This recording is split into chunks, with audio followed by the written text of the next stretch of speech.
Alright, in this presentation I am going to show how to reset crash data in airbag modules, which are eeprom based assemblies. Okay, so this is going to be using Automotive Kit number 1 or number 2, okay, because number 2 includes the capability of kit number 1. But anyway, before I do that, I want to explain how airbag modules work. One of the things that we've always tried to do in our demonstrations and presentations is to allow our customers to gain an understanding as to actually not just how to do it, but why you're doing it. And with airbag modules are kind of considered an, maybe it's just my perspective, kind of an insignificant little module that just deploys the airbag. Well, they are far from insignificant modules, okay, in terms of the way that that their electronics function. They are very, very complicated little instruments. So what you see in front of you, or on the display, is I have 4 modules here. There are thousands of airbag modules, literally. I mean, cars will have multiple modules. With the addition of side curtain airbags, the number of modules has increased. But basically, they all work pretty much the same way. And what they are they're event recorders. Okay, in essence, what that means is when there is a collision, vehicle information at the time of the collision is recorded and stored in the eeprom in the airbag module. Matter of fact, it's, depending upon the severity of the accident and where it occurred. Not all airbag modules will deploy, okay, but the parameters that are actually present at the time in the vehicle are recorded. And when I say that, what I mean by that is the airbag module will record things like, was the brake pedal applied, what was the accelerator position, how fast was the vehicle going, okay, were the seat belts on, so all of those parameters are recorded in the memory of the airbag module, okay. And in the early days of when airbags were first added to the safety arsenal of vehicles, a lot of times it was just a driver. The airbag was in the steering wheel. But as time passed, then the passenger got one, and then you'd get them in the, like I said, the sides, and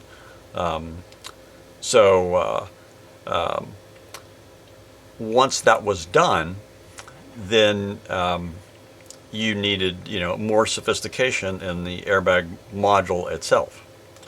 Well, in the early days, there wasn't a lot of sophistication. As a matter of fact, some of the early systems, I don't know this for a fact, but they may not even have had an airbag module involved in the decision to deploy the airbags, because some of the early systems had switches. Then in the event of a frontal collision, the switch would be closed as the vehicle was the body was crushed, and that would cause the airbag to deploy. Well, technology changed. It improved, as it always does. It gets better in some cases with time.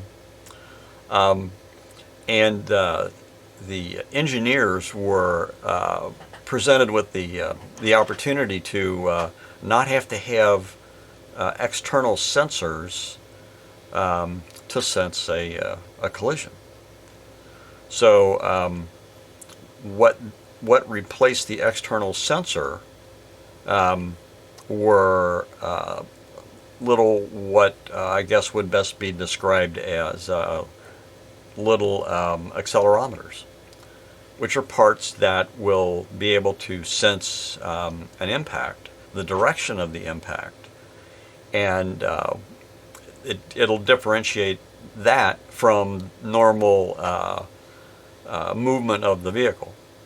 So when the sensor in the airbag module itself senses a very, very sudden decrease in acceleration or velocity, it will determine that this is a collision, and it will deploy the airbag. Okay, so what happens is once that occurs, and the little computer in the airbag module senses the collision, begins recording the vehicle parameters, as I said before, speed, brake pedal position, that kind of stuff, and stores it in the memory. Okay, well, I'm going to open up some of these modules here, and I will show you those parts. Okay, and I'm doing this just to give you a little bit more insight into how these work. What I've got here, this module here is out of a 2009 Toyota Sienna. This one is a really early one. This is out of a 2000 or 2001 Acura Integra. This one is out of a Subaru Outback 2015, and this one is out of a Mini Cooper. Okay, I'm going to be using this one, and I also have one that's out of its case here. I don't know where this one came from. Probably a customer sent it to us. This is out of a Honda Civic, and the reason that I'm using this one is the package that stores the of the eeprom, which stores the data, is my pointer pencil is right here. Okay, and you'll see that it's not a typical SOIC package. It's a TSSOP, and I'm going to show you what you need to connect to that. Okay.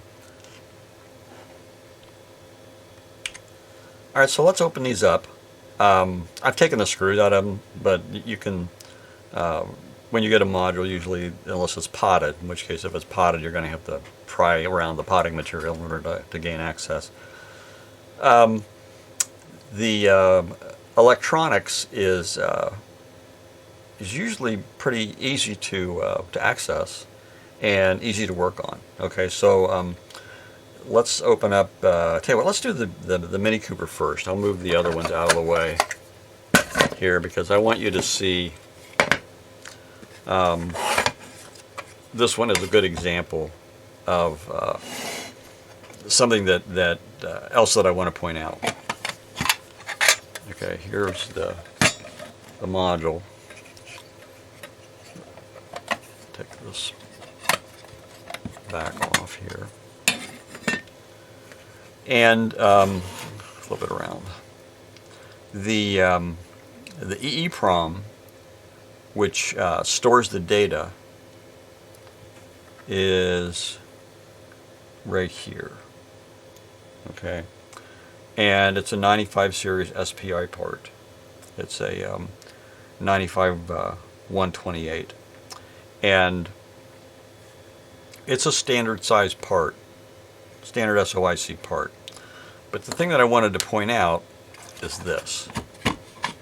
Okay, all airbag modules will have this, one of these. Not necessarily this particular type, this particular style, This is a capacitor, and it's a big capacitor, okay? Well, why is that there, okay? Capacitors are storage reservoirs for electrons. Okay, so I'm going to zoom in so you can see this up close. Normally when I zoom, I'll over zoom, but let's just, there. Okay. And in this case, you have an 8200 microfarad 35 volt capacitor. Well, why? Why is this giant capacitor when you have all these other little capacitors here and delicate and dainty electronics on this module? Why do you have this massive capacitor here? And the way that this is connected, it's jammed into a couple of friction fit contacts. Well, its purpose is to provide sufficient energy to detonate the charge, which causes the airbag to deploy. That's what its job is, okay? And usually you can find a big transistor somewhere too, but I don't see it. It's here, but it may be underneath the capacitor, which switches the current to the airbag itself and causes the small explosive charge to fill the airbag with I guess it's carbon dioxide is what they use to fill the airbag and deploy. And it has to happen in milliseconds. Okay, it's not something that you can wait around for. So as soon as the electronics sense the collision, then the capacitor will be discharged through a transistor in the module and deploy the airbag. Okay, here's my Honda Civic airbag module back. All right, right here is the big capacitor. They all, like I said, they all have them amidst all this little delicate circuitry here. I think this guy, this silver component, is the transistor, but I'm not sure. And in this case, matter of fact, we marked this the 95, the eeprom is a 95640 TSSOP. So I wanted to show you that. I'm going to show you. Let's get the one from the Sienna, and we'll show you that one. Okay, here's my Toyota Sienna, and here is the circuit assembly exposed. And what do we have right here? Two big capacitors. All right. So as I said, they'll all have big capacitors because it takes a significant amount of current in order to cause the airbag to basically, you know, the little detonator that causes deployment to detonate. And that's what these capacitors are for. Okay, while I'm inside this module, here is the eeprom. It's right here. This eeprom, it's a 93C56. I picked this module because I wanted you to be able to, it's easier because some of the other modules, the eeproms are much larger in terms of their storage capacity. And this one is good for demonstration because it's not that, it doesn't store that much data. But I'll tell you what has happened over time is that there has been the desire to store more and more information in the airbag modules. Okay, so this one is a 256 byte part. The Subaru module, which I showed you, is a 95-128, which is a 16,384 byte part, it's 16K. Okay, so it's significant, stores significantly more data than the Sienna. But I'll show you something else. Okay, this is the module out of the 2000-2001 Acura Integra. Okay, and if you look inside, there is the big capacitor. And you see this white object here, this white component? That's the accelerometer. Okay, and I don't know if you've ever opened the module and started asking yourself what do all these parts do. Okay, well, this actually has a moving piece inside of it. Okay, and if you shake it, you can hear it move. I'm gonna see if I can get it to do that for you.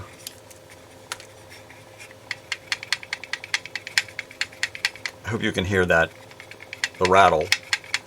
But that's the moving piece. There's a coil inside this, and then there's a little magnet that moves, and there's a spring. And when the collision occurs, that magnetic piece will move in the coil, and the induced field from the movement of the magnet through the coil will determine whether or not the module deploys the airbag. Anyway, the other thing I wanted to point out is the eeprom in this module is right here.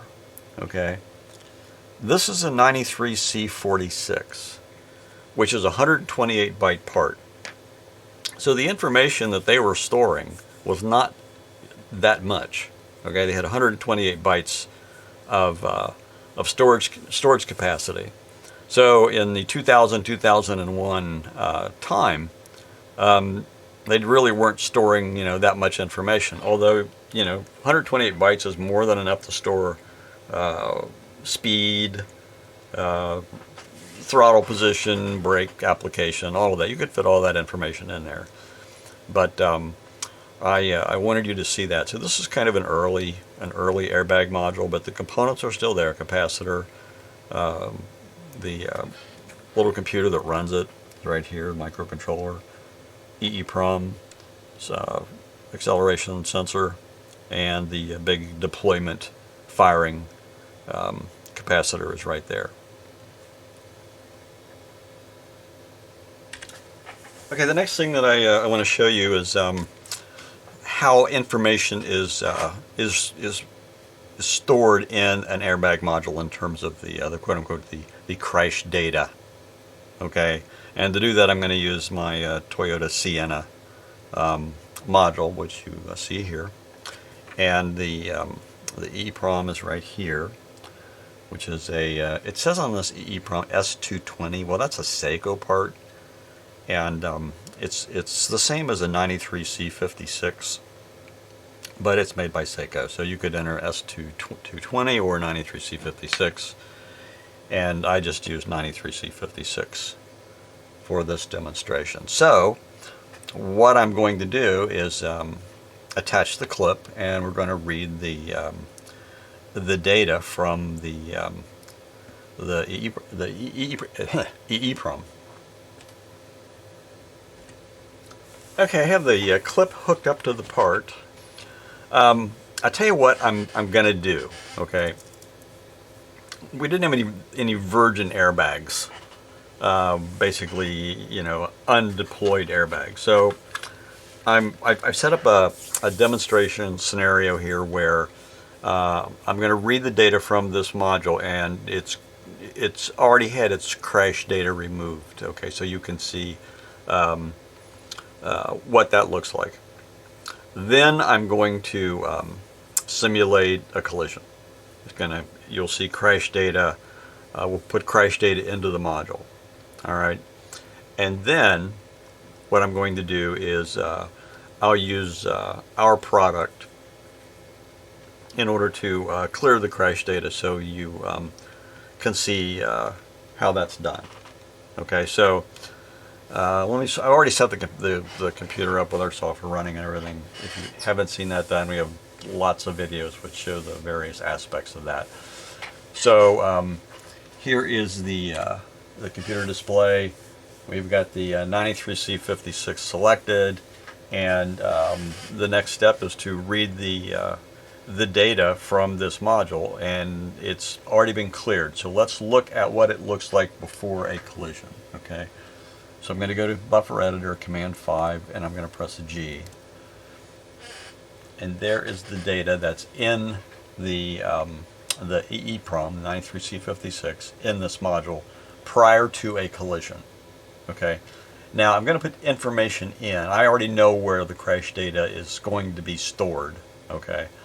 But I've tried to set up this scenario so that you can see it, so that it's visible to you after we put that data in there. Okay, so give me a minute and we're going to have a crash. Okay, a collision has occurred, and let's flip back to the buffer editor. And now we're going to read the data from the module post-collision, and you'll be able to certainly see what's changed. So I'm going to press G, and what I've done is, in order to represent the crash data is only stored on the first 4 lines in this particular module. Okay, and what I've done is I've used hexadecimal 78, which translates into a lowercase x. So if you look over here, lowercase ASCII x, you can see the x's. This is where the crash data would be stored, and it's not going to look like this in real life. Okay, and you get a module, you're going to have hexadecimal codes that represent things like speed, throttle position, those things that I've covered before. Those are so you're going to see hexadecimal codes here. You won't know where they are, okay, when you look at it. And the whole reason I'm showing you this is that you can see this is where the crash data now exists in the module. All right, you'll notice it's not. This is a 256 byte part. It's not down here. Okay, there's other things, I guess, relevant to this module that the designers decided to store here. But there's no crash data. Crash data is just on the first 4 lines. Okay. And it's not one continuous block. You'll see it goes down here, then it's got an opening here, and then it goes down here. There's more, then there's another opening, and then there's more here. Okay. The way that I knew where this data was is we just executed a clear function and saw what data was removed, and that's how we knew where it existed. Okay. So now we have read the crash data into the system from the Sienna. Okay, well, what do we want to do is clear this crash data. Okay, so we want to restore the module to the state that it was in prior to the collision. Let's say the car has been fixed, and you want to clear the crash data so that it will, the airbag light will go out. Oh, and another thing that I wanted to perhaps inform you about is, just because you clear the crash data from an airbag module doesn't mean that the airbag light's going to go out. Okay, there are other components in the vehicle which can cause that airbag light to remain on, such as seatbelt tensioners, seat switches, things like that. So just because you clear crash data doesn't mean that the airbag light's going to go out. And the way that you find out what other components are causing the airbag light to stay on is with a scan tool, okay, which will go in and be able to tell you, okay, the airbag module is good, but the seatbelt tensioner is not. Okay, so we're going to go ahead and clear the crash data, and let me show you how we do that. Okay, in order to clear crash data, you have to know where in the eeprom memory the crash data is stored. You don't want to go down here and clear this, because there's no crash data down here. So you want to clear the crash data up here. Okay. Well, basically what we have is a series of bytes that are stored at addresses in this memory part. Okay. And there are videos on YouTube where you'll see somebody go in and he reads the data, and then he goes in and he scrubs it by taking out the bytes, okay, that are supposed to be where the crash data is. That's not how we do it. That's pretty tedious and not always successful. We use a technique called templates, okay, and the templates are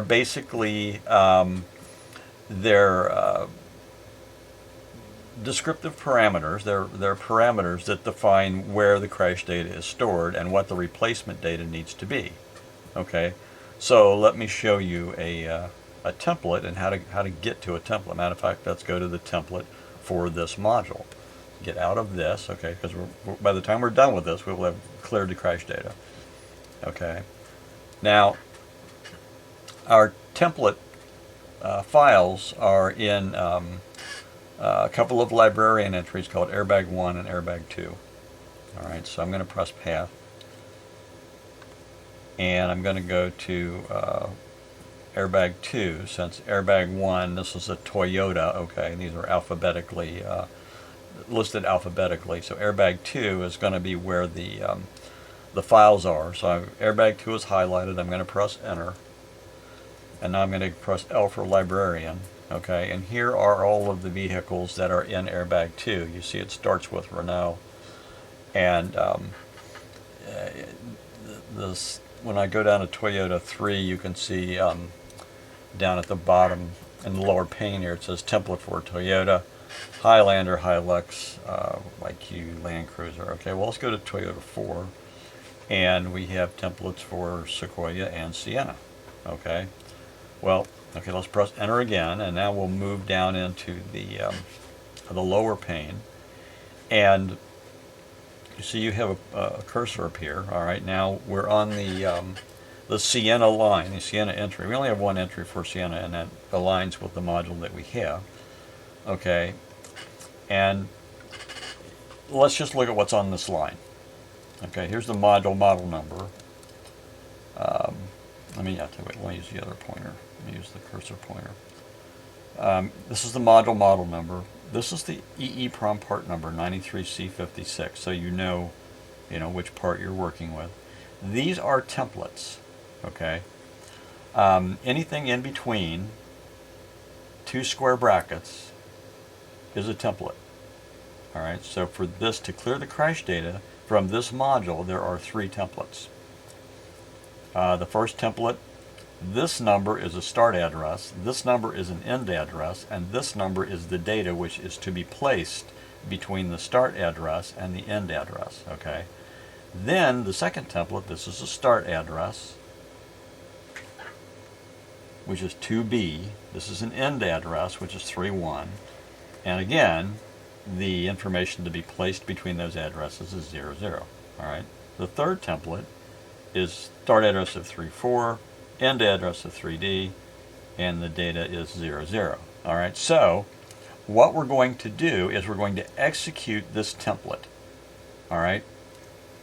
And when I say execute, I mean the librarian, what it will do, it will scan the information on this line, it will encounter those templates, and it will go into the buffer and remove or alter the data that's there and replace it with the data that's defined by the templates. Okay, so to do that, we're going to press F6. And look at the top in the status line. When I press F6, it says number of templates processed 3, and then it goes away. All right, so now you have cleared the crash data from the information which is in the buffer. It's not put back into the Airbag module yet, but it's in the buffer.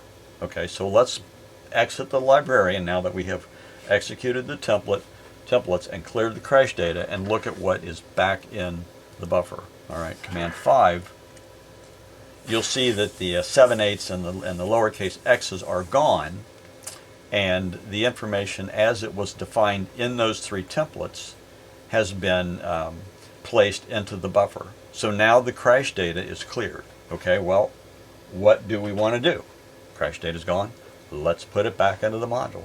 So to program it back into the module, we're going to program it the same way that you've seen us program in our other videos, which is Command 2, which is program device from buffer. So I'm going to say 2, I'm going to say yes. Okay, and now we've programmed that data back into the Airbag module. So you're finished at that point. All right, so we can just confirm that it's actually there.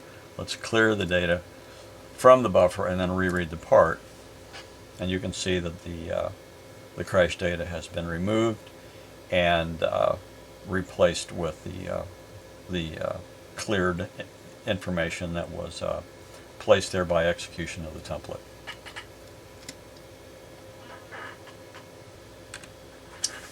Okay, so that's how easy it is to clear crash data with the Andromeda Research Automotive Kit. And the other thing that I wanted to show you before I'm going to do a couple of other airbags just to show you some other things. But I wanted to stop at this point and show you this. This is included with all of our automotive kits. Okay, working with airbags, helpful information. All right, so the thing that I wanted to show you is we tell you how to do this. We also point out some helpful features. Here we explain how the templates work, how to find them, how to execute them, and that. But this is the other thing that we do. In the event, I mean, we have a reasonably comprehensive set of templates that come with our kit, but it's by no means universal in terms of covering every airbag ever made. And there are services called crash data clearing services that will take a file from an airbag module which has had the airbag deployed.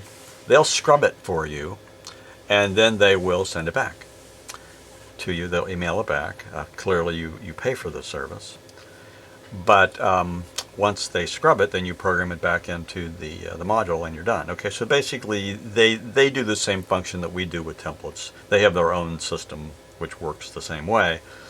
But in the event that we don't have a template, we tell you how to take and create your own template from a file, an airbag file that you send to a scrubbing service. Okay, you can build your own template, and we show you how to do that. And I mean, you don't have to do this. You can use their service and just pay every time you find one we don't have. But in the event that you would like to pay once and use it over and over again, you can make your own template and add it to the airbag library. Okay, so in this document we show you how to do that. So I just wanted to point that out. And I'm also going to go to one of those websites, one of the crash data clearing websites, just to show you some things. But I'll do that after I finish the other part of this demonstration.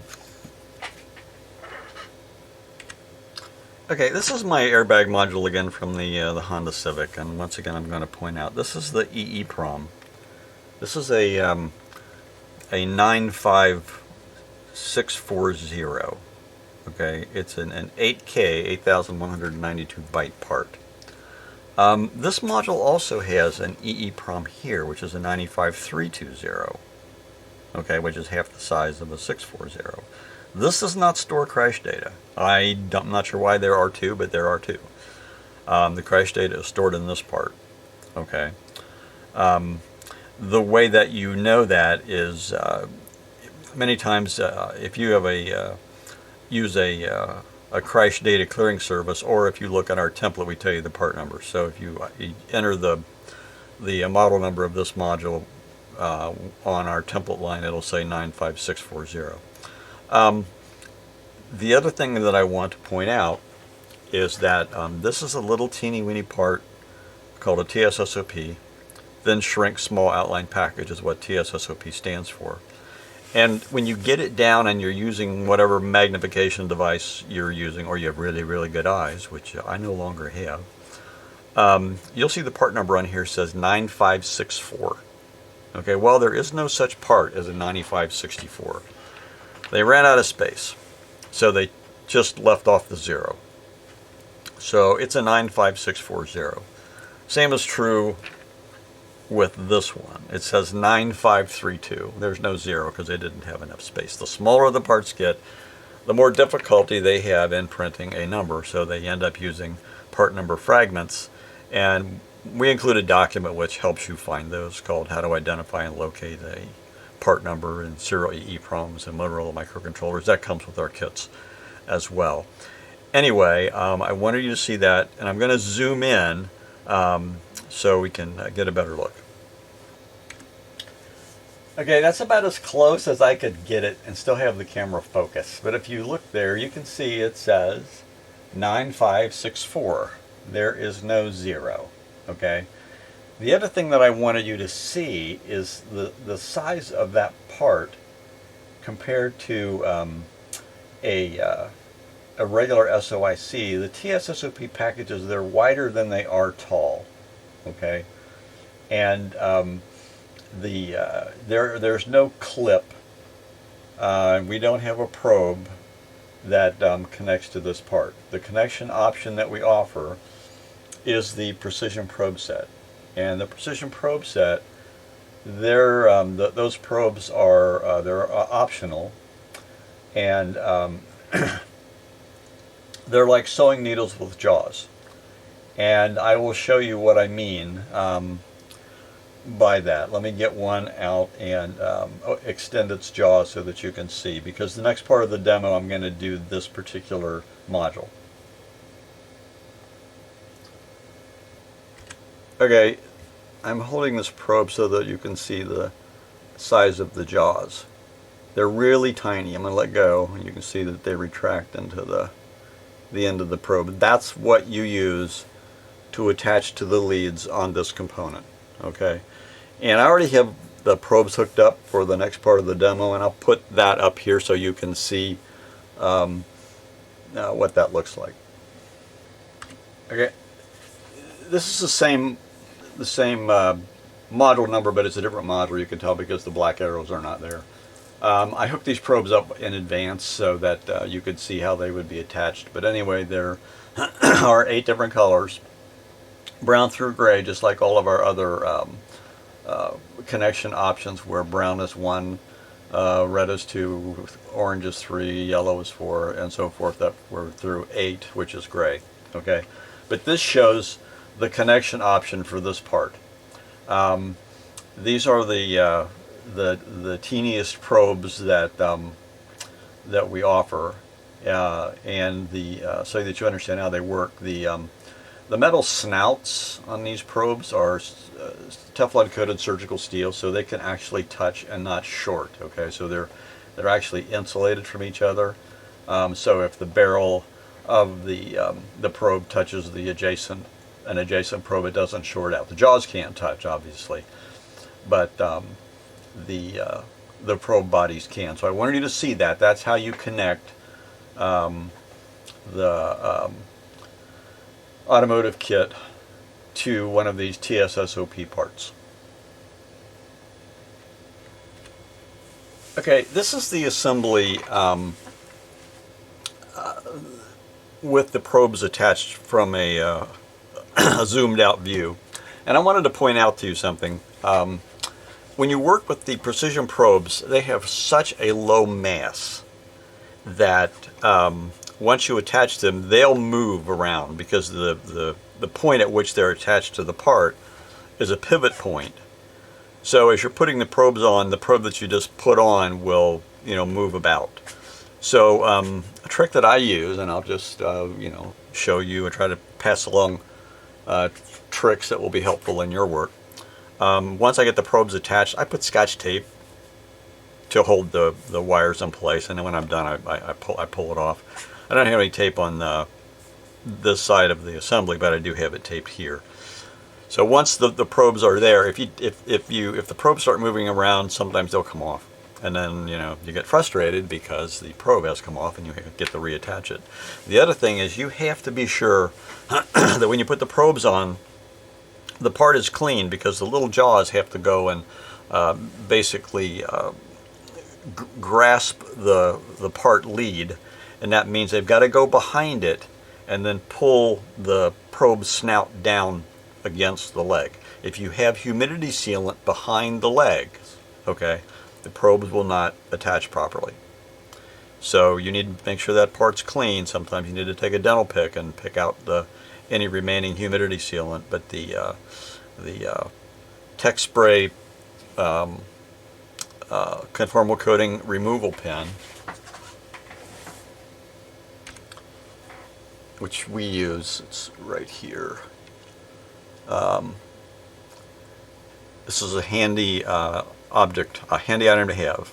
Basically, it looks shaped like a magic marker, and this tip is nylon. It's like a nylon, firm nylon brush. It's not really a brush, but it feeds the conformal coating removal down through the end, and then you can scrub the legs of the part with it. So anyway, I just point that out to you. Its part number is 2510-N, and it's made by a company called Tech Spray. Yeah, you can probably get this on Amazon or another electronic supplier. Anyway, just point that out to you. Okay, so what we're going to do is we're going to do the same thing with this module that we did with the Toyota, okay, the Sienna, except this one is a Civic, and it's a newer. This is a 2015, so this one stores more data than the 256 byte part that was in the Sienna. Okay, so as I said, this is a 95640, so let's go ahead and get that set up. Okay, I've set up our system for the 95640 part. I've moved the plug over to the center set of headers on the in-circuit adapter and set it to 4.2 volts, which is basically the sweet spot voltage for the 95 series parts. 95 series parts, you'll find 95 series parts in lots of airbag modules. The 95 family is made by STS Thompson, which is a European company, so they find their way into a number of European modules for sure. But they're the same as the 25 family. Anyway, if you look here, remember the Sienna with the 93C56, its size was 0 to FF, okay, which is 256 bytes. This size is 0 to 1FFF, okay? Well, 1FFF, these are hexadecimal values, okay?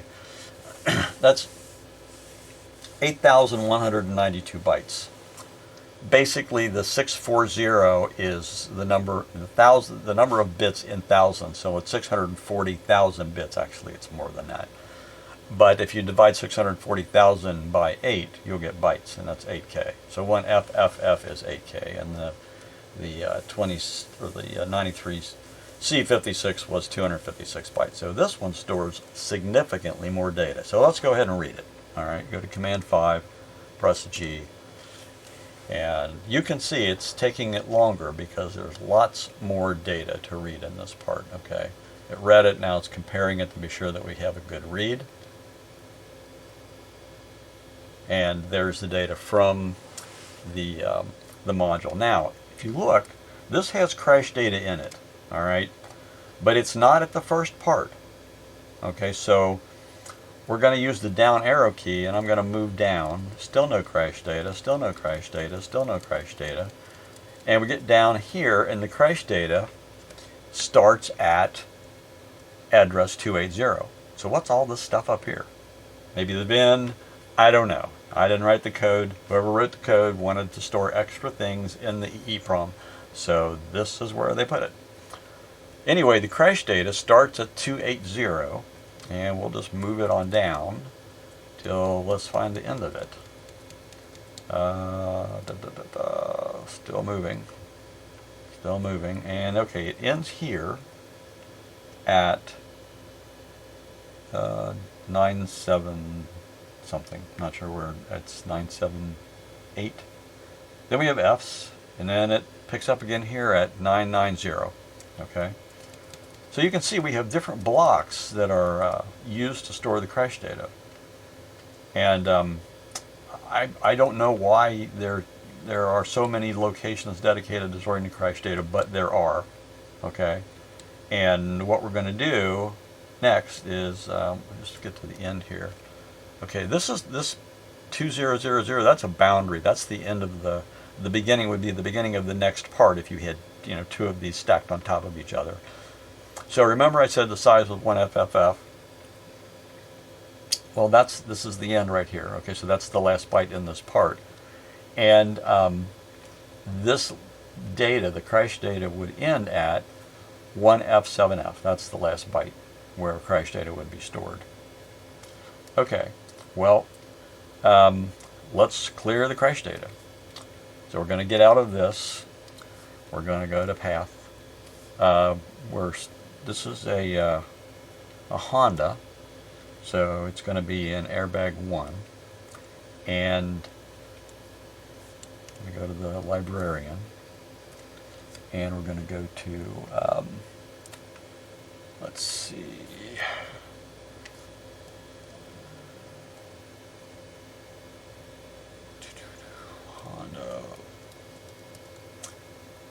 Honda templates. What's the model number here?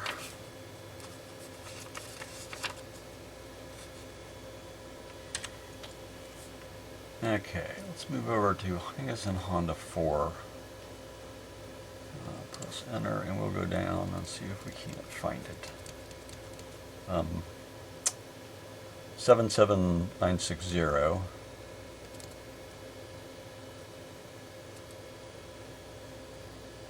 77960 TR0 A222 M1. So A22. Okay, so that's right there. Okay. 77960 TR0 A222 M1. So that's the module, and you look here, we have templates. There's your part number 95640.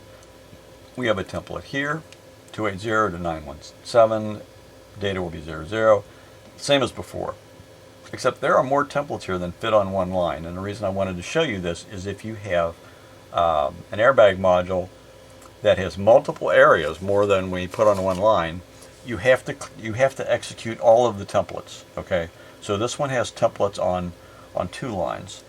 And if I go down to this line below where we have another airbag module number that starts, okay, these 2 lines must be executed in order to remove the crash data. If you only execute one line, you won't remove all of the crash data. Okay. So what we're going to do is we're going to go up to this line and we're going to press F6. Okay, F6 will execute the templates on this line. And it says number of templates processed 3. Alright, now to complete the operation, we go down to the next line and we press F6 again. Number of templates processed 3. Okay, now we're done. We have processed all of the templates that are required in order to remove the crash data from the buffer for this particular module. So let's go back and look and see what we've got. Okay, here's command 5. Alright, so if it did what it was supposed to do, go back to the beginning. There's the data starting at the beginning of the eeprom. Now we'll scroll down and you can see that all of the X's are gone. Okay, basically zeros have been put in because that's the value that was supposed to replace the crash data which was in the module. So we got this has been cleared, and we get to the end. You can see that the lines where are past where the crash data was stored have the 0Fs which were there before. Okay, so what do? We program it. And how do we program it? Command 2 and yes. Again, this is not a, this is a is an 8K part, 8,192 bytes. So it takes it a little bit more time to program than the smaller 256 byte parts. And you can see the progress. We use counters to show the progress, and it's counting down. And one thing that we do after we're done is we go back to be sure everything worked. Okay, so it's getting toward the end. Then it's verifying, and it's going through all of the bytes to be sure that what is in the part matches what is in the buffer. Okay, you can see it reads faster than it programs. So it says program complete. Their data verification is correct. Okay, so now this module can be reinstalled in the car, and you're done. So what I wanted to show you with this exercise was, one, the little TSSOP part, 2, what's required to connect to it, which is the precision probe set, and 3, how easy it is to clear the data using our templates. Okay, so the next thing that I want to show you is how to go online to use a crash clearing service, and then we'll be finished. Okay, in the last part of our demonstration, I wanted to show you how to use an external crash data clearing service in the event that we would not have a template for the module with which you are working. Okay, there are several websites which will provide the crash data clearing service. I'm not endorsing any of them. Because they may come and go. I don't know. But the one that seems to have been around the longest is TSSOP Online. Okay, and that's TACHOSOFTONLINE, all one word, .com. Okay, and the way that it works is you read the information from your Airbag module, you save it to a file, you then email that file to them, you pay them either with PayPal or some other method. They clear your crash data and send the file back to you. Okay, and as I said previously, we show you, if you choose to do it, how to make your own template and add it to the library of our system if you want to. Okay, we have a reasonably comprehensive set of templates. It's not universal and does theirs will do more. Their sites will support more modules than we do, but we do okay. All right, so the module that I'm going to use for my demonstration is the Subaru Outback, 2015 Subaru Outback. Actually, we have a template for this guy, but I'm going to pretend like we don't. So let's assume that you don't know what the eeprom is in this module. You only know what module you have. Okay, well, I'm going to show you how to determine that using the TSSOP Online website. Okay, now I've already got it loaded. As I said, I'm not going to spend a lot of time teaching you how to use the internet. So here we are at the TSSOP Online website. This is what you see. They do both airbags and they'll also do mileage. But this is their website, the opening screen. And basically on the left-hand side here are all of the vehicles. Okay, and then when you select whatever the vehicle is with which you're working, in the right-hand column here are the different models available, and then when you select the model, remember we had the Integra. Well, let's just click the Integra, and on the far right you'll see the model number right here, and you'll see it says 93C46. Okay, so you know which eeprom part number that you're looking for in the module. All right, let's just do another one quickly. So let's do, well, we did Acura. Let's go to the Acura TL. Okay, here's the Acura TL. Now, I want to point this out to you. These are all the model numbers that you'll find in Acura TLs. Okay, and there's a bunch. And look here. All right, the part number with which you that you're looking for, the eeprom part number, is on the right hand side. Okay, this is 20. I didn't do any 24 series, but there are 3 families of eeprom. There's the 93 family, the 2595 family, and the 24 family.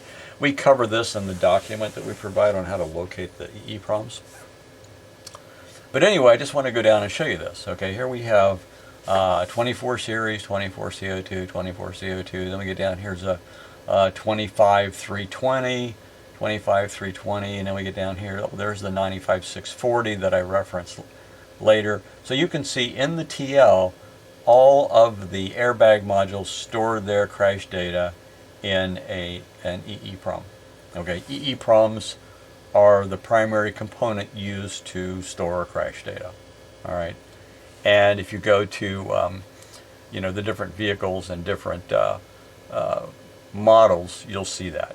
Anyway, we're working with Subaru, so we're going to go down to Subaru, which is down here. Oop, not quite down far enough. Subaru. And how many do? They do all of them. Okay, so let's choose all. And now, what's our model number that we're looking for? We're looking for 98221AL01A. Okay, so we will scroll down until we find our module. 98221AL01A, which is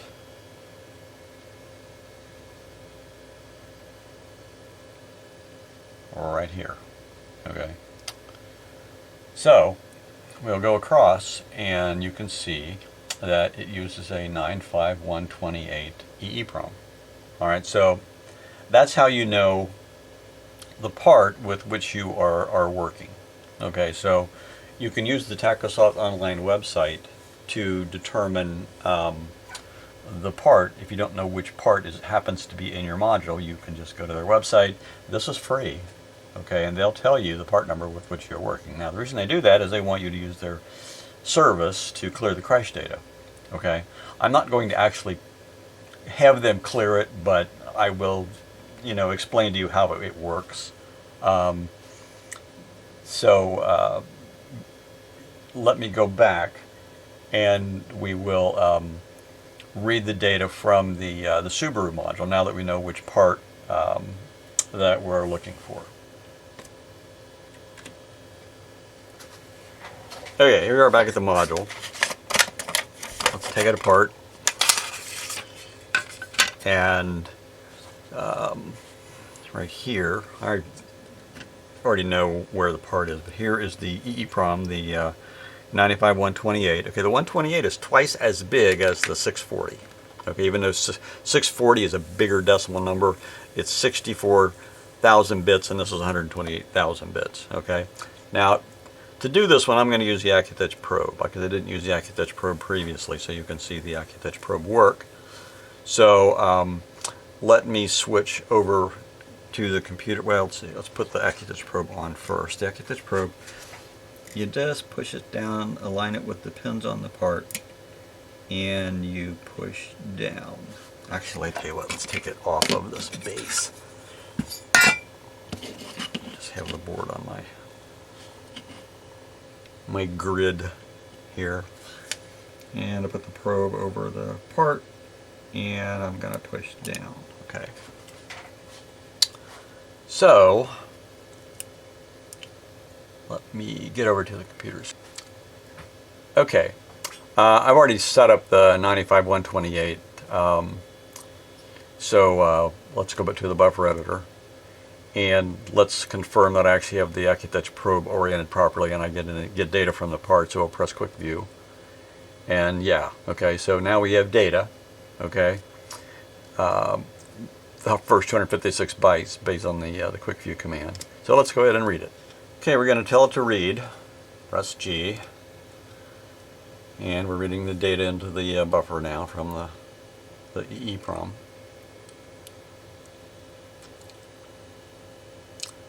And then after it reads the data into the buffer, it will turn around and compare it to be sure that what it read the first time matches when it reads it again. That's why we do Command G. Okay, so it's reading the data and part and buffer match. Okay, so now we have the data out of the EEPROM on the Subaru Outback module in the buffer. Okay, so what are we going to do now? Well, I'm going to show you something that is covered in our we've covered it in a couple of other videos, but in this case I want to do it just so you can see how to set up a directory or a folder for your files. Okay, you just don't want to have all your files clumped together in like the eeprom folder or the locksmith folder or something like that. So I'm going to show you how to do this now that we have the data. We're going to get out of the buffer editor, and I'm going to press the P for path command. Okay, path lets you set where you're working. All right, now I already have, you already saw me use the Airbag before, and I have my other files here that I created for this demo called bag files. But I'm going to make another directory, and this is a directory is a folder. Microsoft calls them folders. In real computer language, they're directories. That's what they were called in the beginning. And in order to do that, we have to put them on what's called the root of your hard drive. Okay, all of these names here are directories. Okay. So in order to point to the root, you press the F10 key like this. And if you look down here, this is your current path. Okay, this is where we're pointing now. This is what the path command does. We could actually point to a flash drive if you wanted to do that. But we're going to make a directory, to do that, we hold down the Alt key and we press A for add. Okay, and you'll notice it says current path is C. Enter name. Now we use 8-character names. Why do we do that? Okay, we do that because our product doesn't need Windows to work. You can run this on any machine as long as it'll power on. Doesn't need to have Windows installed. We have a video which shows you that, but that's why because of the way that the file names are formatted, we have a limitation. Okay. Enter name, 8 characters max. Okay, so let's call this My Bags. Okay, and then you press enter, and it says add new directory now. Yes, no. Now watch at the top of the screen. Yes. There we go. Okay, now if you look over here, we have, come on, where is this? Oh, My Bags. Okay, so that is the directory where we're going to be pointing. Now, look down here. See, the current path is still C. Okay, so we're still in the root, but we want to point to My Bags. So how are we going to do that? Well, we're going to go over here, highlight My Bags, and press enter. Okay, now we're pointing to My Bags. We can go back to the path command if you want to see it, where it says current path is now My Bags. Okay, so that's how you point with our system. And it points with Windows, and it points if you're not running Windows. All right, so we're going to go back, and now we have up here, we have Command A. All right, save buffer to disk file. And that does exactly what it says. It saves the buffer to disk file. Well, what's in the buffer? Let's look. Oh, it's the crash data from the Subaru module. Okay. Now Command A, you can either access it from the main command list here, or you can access it from the buffer editor. It exists in both places, the ability to access it. So I'm going to do it from the buffer editor. A. All right. And if you look down here, it says save buffer to disk file. Current path, so we tell you where we're going to put it, is My Bags. And we're going to give it a file name, so let's call this guy Outback. O-U-T-B-A-C-K. And it's always good to append an extension. An extension is the string of the 3 characters after the period or the dot. So it's outback.bin, B-I-N. Bin stands for binary.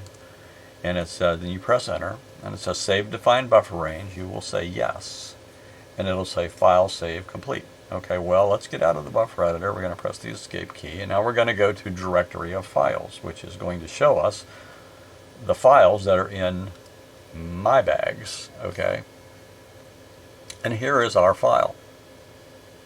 Okay, so what you would do now, you would go start your email program and use your email program and navigate to My Bags, and then you would attach this file to an email that you would then send to TSSOP online, and they would, after you paid them, they will clear this crash data and they will send the file, the cleared file, back to you. And in order to use our software, I mean, you can, depending upon your preference, you can put that file on your desktop, you can put that file in Documents, you can put that file in, because you're going to be doing the sending of the file and the receiving of the file under Windows. But what I would suggest that you do is, if it's on the desktop, just move it to My Bags, okay? That way you'll be able to easily find it and give it another name, okay, other than the original name. Okay, once it's there, then all you have to do, your new file, is, I'm going to use the same file just to show you how this works. You would then, from the directory command, you would then take your new file and program it back into the module. Okay, so what I'm going to do, I want to be sure I'm hooked up to the part before I do this. So let's get out of this. Let's go back to the buffer editor. Okay, there's the file. I'm going to clear it from the buffer. All right, and then I'm going to go and I'm going to reattach the AccuTouch probe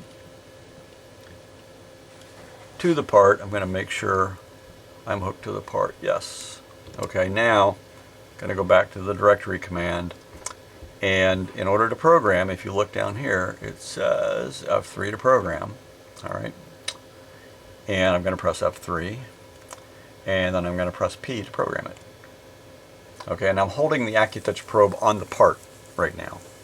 All right, and it's programming the data. Now this would be the file that you got back from TSSOP Online, okay, with the data that's cleared. And you can see this is not exactly zooming along at a high rate of speed because programming takes longer than reading. So you just have to hold the probe there, or if you want, you could have the clip, in which case you wouldn't have to hold the probe. But it's programming the information that's in the buffer back into the part. Again, what's in the buffer would be your cleared file from TSSOP Online or whatever clearing service you chose to send the file to. So our progress counter is getting close to the end of programming, and then it's going to verify that it programmed correctly. So getting close, getting close, getting close. 3, 2, 1. Now we're verifying after programming.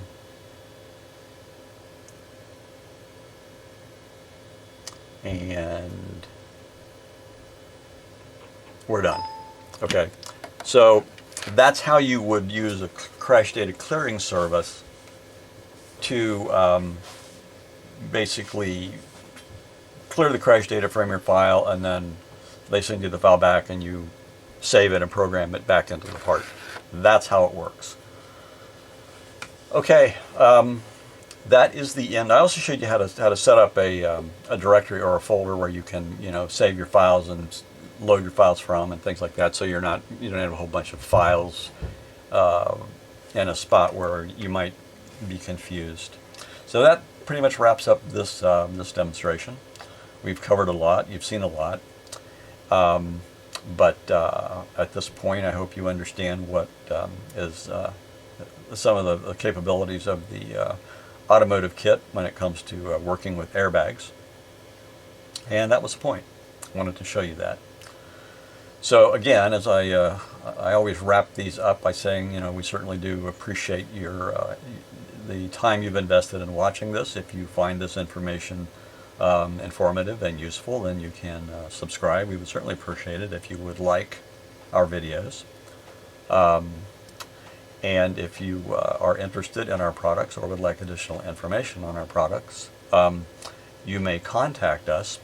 We have a real phone number and a real person will answer the phone. You can contact us by phone or you can contact us by email. And our website is arlabs.com.